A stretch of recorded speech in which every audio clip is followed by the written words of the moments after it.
شروع کرتا ہوں اللہ تعالیٰ کے نام سے جو بڑا مہربان نہایت رحم والا ہے۔ حضرت علی رضی اللہ عنہ فرماتے ہیں کہ رسول اللہ صلی اللہ علیہ وسلم نے ارشاد فرمایا، جو کسی میت کو نہلائے، کفن پہنائے،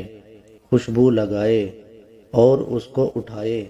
نماز جنازہ پڑھے اور کوئی عیب وغیرہ دیکھے تو اس کو ظاہر نہ کرے، وہ اپنی خطاؤں سے ایسے پاک صاف ہو جاتا ہے